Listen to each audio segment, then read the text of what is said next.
कृष्णम नारायणम वंदे कृष्णम वंदे व्रजप्रियम कृष्णम द्वैपायनम वंदे कृष्णम वंदे प्रथासुतम। हम उन कृष्ण को वंदन प्रणाम करते हैं जो नारायण ही कृष्ण बनकर धरती पर आए। हम उन कृष्ण को प्रणाम करते हैं जो व्रज के बहुत प्यारे हैं, इधर देखिए। और हम उन कृष्ण को प्रणाम करते हैं जिनकी महिमा भगवान व्यास ने लिखी है, या जो खुद व्यास बन करके आए हैं। और हम उन कृष्ण को प्रणाम करते हैं जो माता कुंती की माता के पुत्र अर्जुन के रथ में बैठे हुए हैं, उनको हम प्रणाम करते हैं, उनको हम वंदन करते हैं। आइए, जिन भगवान सुखदेव ने उनकी कथा सुनाई है, ऐसे अवधूत शिरोमणि भगवान गुरुदेव सुखदेव मुनि के चरणों में वंदन प्रणाम है। यम प्रव्रजन्तुम अनुपेतम पेत कृत्यम द्वैपायनो विरह कातर आजुहाव पुत्रेति तन्मयतया विनेदु तम सर्वभूत हृदय मुनिमानतोस्मि। जिस समय भगवान व्यास के घर में पुत्र का जन्म हुआ, बच्चा जन्म लेते ही वन के लिए चला गया। पिताजी को थोड़ा दुख भी हुआ कि बेटा बाबा बन गया, वो पीछे भी दौड़े। बेटा कलेक्टर बन जाए, थानेदार बन जाए, अफसर बन जाए, इंजीनियर बन जाए तो कैसे मुंह में मिश्री घुलती है, सब बड़े खुश होते हैं। और जिसका बेटा साधु महात्मा बन जाए तो मीटिंगें होती हैं, मंत्रणाएं होती हैं, धरती फट गई अब क्या होगा, वो तो बाबा बन गया है। ये बाबा तो दूसरों के ही घर के सबको अच्छे लगते हैं, अपने घर में कोई बाबा हो जाए। एक आध बच्चे को बाबा बनाओगे, ले जाएंगे हम 31 तारीख को, कोई राजी नहीं होगा। और मैं ये कह दूं कि आपके मध्य प्रदेश के मुख्यमंत्री से मेरी अच्छी जान पहचान है। बच्चे को कलेक्टर बनाओगे तो सगरे हाथ ऊपर उठा देंगे, लेकिन बाबा बनाने के लिए किसी का हाथ ऊपर नहीं होगा। तो ये बाबा बैरागी तो दूसरों के ही घर के अच्छे लगते हैं, अपना बेटा तो अफसर अच्छा लगता है। लेकिन याद रखना, जिनके घरों में कोई ऐसी संतान, भले वो बाबा ना बने, धार्मिक है, भगवान को मानने वाली है, ईश्वर को समझने वाली है, समझ लेना उसके तो खानदान की ही पूरी की मुक्ति हो जाती है। भगवान के चरणों में वो लोग सब जुड़ जाते हैं। आपने अपने बच्चों को भगवान का भक्त बनाया, सब कुछ बना दिया है। यह संस्कार बच्चों के अंदर डालिए कि वह जूते उतार करके भोजन करें, कुल्ला करके भोजन करें, नहा करके भोजन करें, लड़े नहीं हैं, झगड़े नहीं, मां अन्नपूर्णा का नाम लेकर के नेत्र बंद करके प्रभु का आह्वान करके प्रसाद लें। और जो भोजन करते समय चुप रहते हैं, उनके जीवन में कभी रोटियों की कमी नहीं आती। मोबाइल बंद कीजिए भोजन के समय पर। दो काम ऐसे हैं जहाँ एक जगह बोला जाता है, एक जगह चुप रहा जाता है। नहाते समय बोला जाता है, कीर्तन करो, भगवान का नाम लो। कुछ ना आता हो तो हनुमान चालीसा। मैं हनुमान चालीसा नहाते ही समय पहली बार बोलता हूँ। सुबह जिस समय नहा रहा होता हूँ उस समय मेरा हनुमान चालीसा चलता है, पूरा हनुमान चालीसा। मैं कुछ और भी नदियों के भी नाम लेता हूँ, 15 नाम गंगा मैया के नाम लेता हूँ। नहाते समय मैं नर्मदा माँ के नाम लेता हूँ, 8 नाम माँ तुलसी के भी ले लेता हूँ। स्नान करते समय, नहाते समय, वैसे मुझे ज़्यादा टाइम लगता भी नहीं है। पड़कुलिया स्नान है, 2-4 लोटे हाथ डाले, हाल ही नहा लिए, क्योंकि मैं ठंडे पानी से नहाता हूँ। अभी मैं अवध में था, जिस कुटिया में मैं रुका था, बड़े अच्छे तपस्वी और भी महात्मा एक संत थे, वो उसी में रुके थे। उन्होंने कहा बाहर भट्टी चल रही है और गर्म पानी हो रहा है और पानी बाहर से मंगा लो, गर्म पानी। मैंने कहा महाराज जी अभी तक कभी ज़रूरत नहीं पड़ी है, और ठंडा पानी, नहाने में गर्म पानी ठीक नहीं है, फ़ायदा नहीं करता। वो पीने में गर्म पानी फ़ायदा करता है। थायराइड नहीं होगा गर्म पानी पीने से, गले संबंधी बीमारियां नहीं होंगी गर्म पानी पीने से। और जितने भी नशा वगैरह हैं वो सब गर्म पानी पीने से, उसमें थोड़ा शहद डाल लो तो वो तो छूट ही जाएगा। शराब छूट जाएगी, गांजा छूट जाएगा, और भी जो भी नशा छूट है, बीड़ी सिगरेट धुआं धट्टा, ये सब छूट जाएगा। गर्म पानी में थोड़ा सा शहद डाल लिया जाए गर्म पानी तो रोज पिया करो आप, सुबह गर्म पानी ही लो, और जिससे आपका स्वास्थ्य बहुत बढ़िया होगा, पेट भी नरम होगा। स्वस्थ होने के कुछ फॉर्मूले हैं, पाम तो हो गरम, पेट हो नरम, माथा हो ठंडा, फिर समझ लो कि आप बिल्कुल स्वस्थ हैं। ये 3 चीज़ें हैं तो समझ लो ब्लड प्रेशर आपका 80 से 120 के बीच में फिट है। ब्लड प्रेशर घटना और बढ़ना ये जानलेवा है, ये बिल्कुल भी ठीक नहीं है। तो उसके लिए अपना आहार, अपना खान पान, उसको बहुत ठीक से आप जरूर रखिएगा। मैं वहीं प्रसंग में लौट करके आ रहा हूँ। बच्चे ने जन्म लिया और वो सीधे बन के लिए चला गया। पिताजी पीछे से जा रहे हैं, कहते हैं पुत्रेति, बेटा रुक जाइए, रुको रुको रुको, रुक जाओ।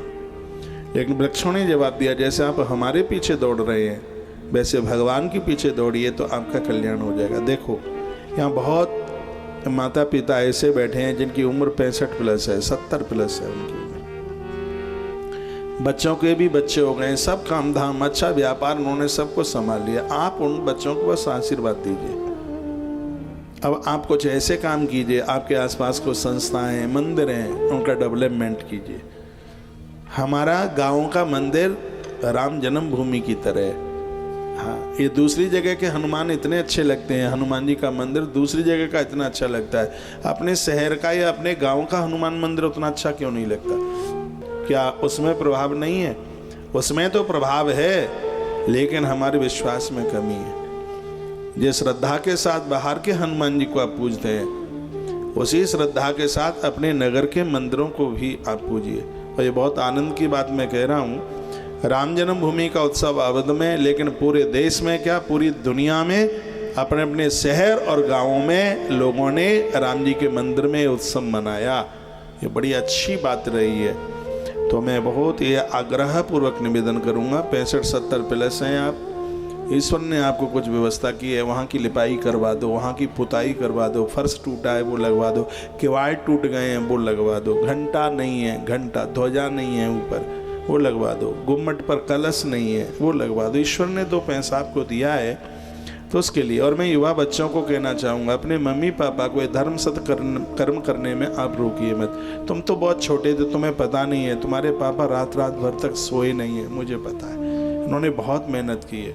आज तो बाजार 10 बजे खुलते हैं, उस समय बाजार 6:30 बजे खुलते थे। सुबह ही 2 लोटा पानी भी नहीं डाला और सीधे दुकान पर रात रात भर चक्की चलाते रहे। उस समय का वो समय ऐसा था कि पैसा लोगों के पास होता नहीं था, लेकिन फिर भी वो मन से मायूस नहीं होते थे, मन में बड़ी प्रसन्नता होती थी। घर में 5-7 भाई लोग होते थे, सबकी रोटियां एक जगह पर होती थी, और इतनी खुशी, इतनी प्रसन्नता होती थी। मैं युवा वर्ग को कहना चाहूँगा, वो मेरी बहनें हैं, भाई लोग हैं, अपने मम्मी पापा को बिल्कुल घर के कामों से मुक्त कर दो। आपको धिक्कार है यदि आप ये इंतज़ार करते हैं कि सबसे पहले आपकी सास रसोई में जाए, ये बिल्कुल भी ठीक नहीं है। आप उनके हाथ पकड़ लीजिए। घर में 3-3, 4-4 बहुएं और उनके घर में बूढ़े लोगों को काम करना पड़े। प्रभु श्री राम जी जब वन के लिए जा रहे थे तो वो कैकेयी माता के भवन में गए, जहाँ महाराज मूर्छित पड़े थे। और वाल्मीकि रामायण में कथा आती है कि जब करा करा करके रो रहे थे दशरथ राजा, तो प्रभु श्री राम रोते हुए माँ कैकेयी के चरणों में गिर पड़े और कहा, माँ हम तो पुत्र कहलाने के लायक ही नहीं रहे। प्रभु श्री राम ने कहा था अपनी माँ कैकेयी को कि जिस घर में 4-4 पुत्र और 4-4 बहुएं और उनके बाप को ऐसे फूट फूट के रोना पड़े, माँ धिक्कार है हमारे लिए, हम तो पुत्र कहलाने के अधिकारी ही नहीं रहे। वाल्मीकि रामायण में प्रभु श्री राम ने ये बात कही है, महर्षि वाल्मीकि जी ने लिखी है, ये कथाएं हमारे लिए। आप देखिए आपके घर की कितनी तरक्की होती है। और मैं आपको कहना चाहूँगा, जन्म देने वाली अपनी माँ से ज़्यादा अपनी सास को मानिए। आप समझ नहीं रहे हैं, इसके बड़े एहसान हैं, इसकी बड़ी कृपा है आपके ऊपर। आपके बच्चों का डेवलपमेंट तो इन्हीं के आशीर्वाद से हुआ। इनकी आंख में दुख के आंसू ना आ जाए। फिर आप देखो आपकी कितनी वृद्धि होती है। मुट्ठी भर तो जीवन है। इस कोरोना में कितने लोग चले गए, सब धरा का धरा, सब पड़ा का पड़ा रहेगा। मैं बूढ़ी माताओं को भी कहना चाहूँगा, अपनी बेटी से भी ज़्यादा दुलार अपनी बहुओं को कीजिए। ये भी बेचारी सब कुछ अपना छोड़ छाड़ के आई है, इसने अपने भैया भाभी, मम्मी पापा, मौसा मौसी, बुआ फूफा सब कुछ तो छोड़ दिया है। ये सिर्फ आपके ही बलबूते है। तुम्हारा बेटा तो इसको बहुत कोसता रहता है, कभी तो बोल चाल बंद कर देता है, सुसक सुसक करके रोती रहती है, और आप फिर अपने बेटे के पक्ष में होते हैं। वो बेचारी अकेली है, तुम तो घर में 10 लोग हैं, एक ही कुनबे के हैं, वो तो दूसरे घर से आई है, अकेली है, तुम उसके नहीं बनेंगे, तो आप बताइए कि फिर उसका कौन होगा। और मैं एक बार फिर निवेदन करना चाहूँगा, ये घर है, परिवार है, किसी ने कहा, किसी ने सुना, घर तो तब चलते हैं, पानी की लकीर, पानी के ऊपर लकीर आगे बनती है, पीछे मिटती है, वो टिकनी नहीं चाहिए, वो मिटनी चाहिए। मैं कथा सुनाने को तो आपको आया ही हूँ। इस कथा का माध्यम यह भी है कि आप सबके घर में शांति की सरयू बहे, आपके घर में आनंद की गंगा बहे, तो मुझे लगेगा कि इस परिवार का धन खर्चा करना सार्थक हो गया। यदि यह कथा हमारा जीवन बदल दे तो उसी में आनंद है। समय के पाबंद बनिए, प्रसन्नता पूर्वक काम कीजिए। कितना भी पैसा आपके पास हो, जिस दिन मेहनत नहीं उस दिन रोटी नहीं।